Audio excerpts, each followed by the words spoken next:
Welcome to my channel. My channel is for new horse owners to help you navigate through the crazy world of horse ownership. I have over the next year or so, I have 300 and some videos already mapped out. Be nice if warm weather. I'm also going to show some videos on Vegas. My rescue horse, she was rescued from a kill pen, so I'd love to show how amazing she's going to end up. And on a more serious note, I did have another reason for starting this channel. I want to introduce Palomino Hope to people. And in order to explain exactly what Palomino Hope is, I will have to start at the beginning. I've been a teacher for over 20 years in local school districts. I've taught everything from 3rd to 7th grade. And like most teachers that I know, we go above and beyond. After school tutoring, summer school, did that for a few years. Coached varsity track, coached little kids track. Anything to do that extra when you get to know these kids and you realize that that's the reason you're there. My hobby when I came home from school was my horses, and my horses were my outlet. I had an amazing horse named Sunny. Adventures, we'd trail ride, we'd go camping, took my daughter along. We barrel raced, and he did end up getting hurt.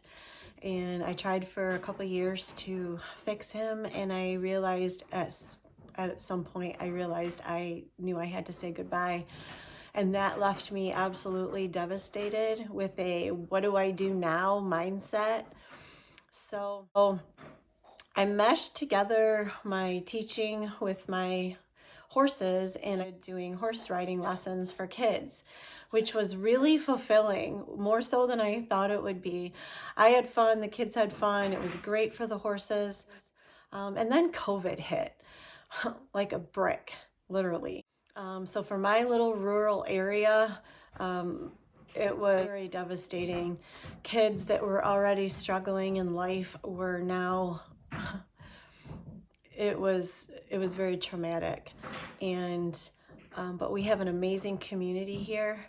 But no matter how good the people are around you, the kids were a hot mess. The kids are a hot mess. They're angry at the world for reasons they don't even know. And in my mind, I see COVID separating the haves from the have-nots even more than it already was, which can be difficult in a little rural area. It was like a slow trickle effect. And I think I felt kind of like other people. I was angry, just like the kids, but it was a bigger problem than anything I could handle, and it was above my pay grade. There was nothing I could do. So I, just like everybody else, just sort of complained and didn't do anything.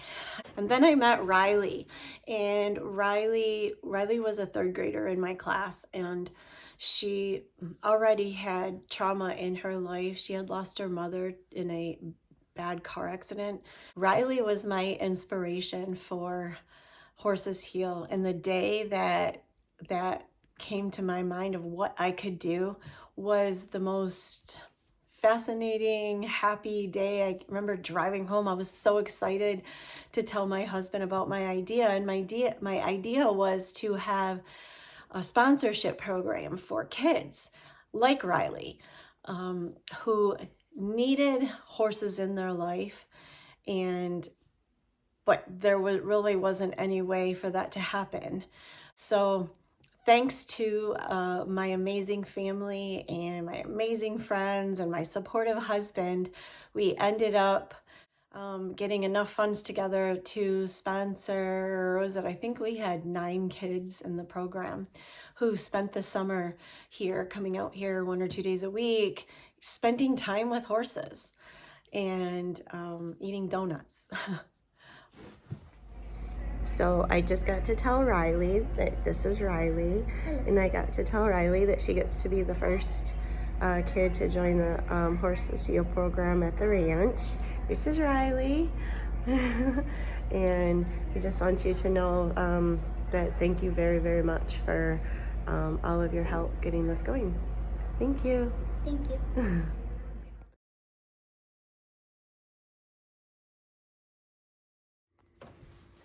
I called the program Horses Heal, and through that summer, we met a lot of amazing people. And one of my really good friends who was in the Air Force retired and came back home, and she jumped 2 feet in to this helping me. And she brought in a woman who was also a veteran, and she jumped in 2 feet. I just couldn't believe the support I was getting around me. And then we did run into an issue where some of the kids that we invited to our program were very nervous around horses. These horses are big that I have here, so I didn't know what to do. So I put a phone call into a friend, and this woman brought her ponies. We call them the Wonder Ponies. She brought them every single week.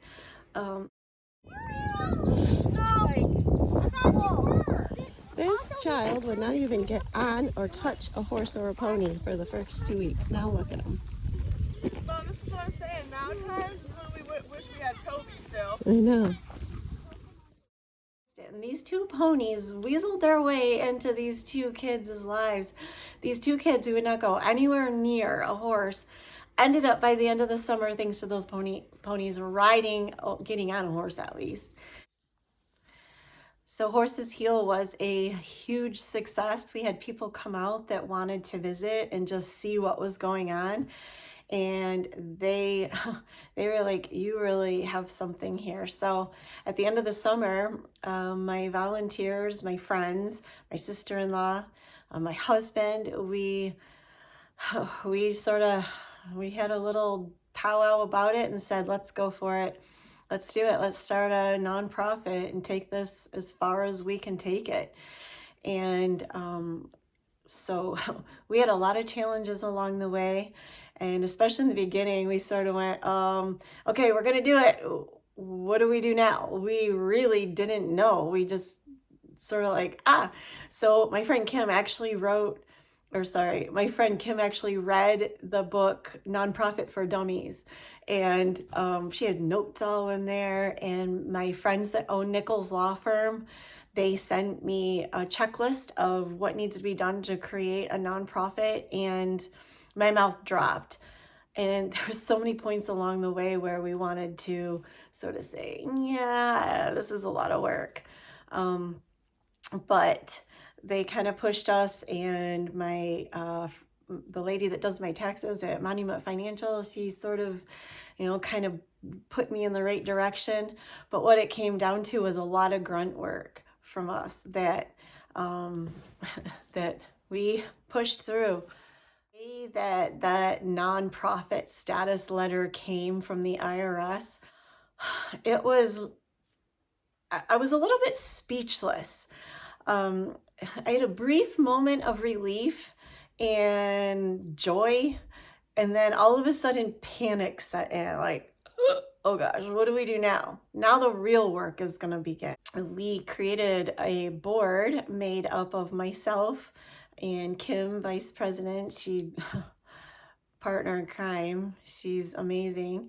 And my friend Faith, who comes here every day and helps me with these horses, boots on the ground, that's what she calls it. And my husband, Jay, who takes care of the property around here. And my friend Tara, who is also a teacher. So she has a lot of knowledge of what these kids around us are going through. And I found out that she actually has a business degree. So perfect, treasurer. And my sister-in-law, Jessie, who is a tech guru. So we put her in charge of IT. And I wish she could show me how to do better videos, but... So what we're finding happening is this is growing and growing. 2 of the board members went over and visited another equine nonprofit over across the state, and The woman there was amazing and gave us some great advice and sort of kind of pushed us in the right direction and bridge that gap between kids and school, families and school. And I have 2 consultants that now want to be a part of this who have already started their own nonprofits and want to consult and help us. So this is growing and growing, and I'm so excited about it. A little apprehensive, a little nervous.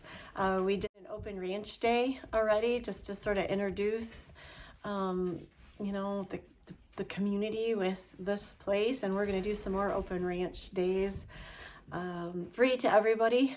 Our main goal is to bring horses into the lives of children, not just children in need, but all children in the area. This is a rural Title I area, and all kids should benefit from the healing effects of a horse. We also have 3 veterans on our board. My friend Kim, who I mentioned, is a veteran, and Faith is a veteran, and my husband is a Marine. And so they want to bring in veterans into this whole thing, which is going to be really exciting. So what do I want to get out of these videos for Palomino Hope? One, I want to prove what I've seen over and over again. I want to show it to people. I want people to see how amazing horses are and the way they can build a child's confidence and heal the soul of a person who is struggling. Maybe even start a little chain reaction of other people that have horses, and say, wow, I could do that. And we can kind of show you how we do it. So you can go, oh, I think I can do that too. I have some pretty nice horses at home. They can use their horsepower the way we're trying to. And two, we need advice. So if there's anybody watching this that has already started a nonprofit or has some knowings of the ins and outs of it, I've shown during the So You Want to Own a Horse videos that I am not above kind criticism. I am all up for suggestions, pointers, anything. We'll take it. The third reason is, not gonna lie, we need support. We're reaching out to anyone who would like to help us with the financial aspect of running a nonprofit. We need to fix fencing to make it safer for kids. We need a small barn that we can get kids in during the winter and have them come out here and still be a part of the horse world. Horse care is unbelievably expensive. We need a pony for the kids that are nervous with the big horses. We need helmets and boots, and we need small saddles, and it's literally endless. So at the end of this video, like I said, there's some information about how to get a hold of us if you would like to be a part of this great adventure. So thank you so much, and I hope that you keep watching and kind of enjoy it. Thank you.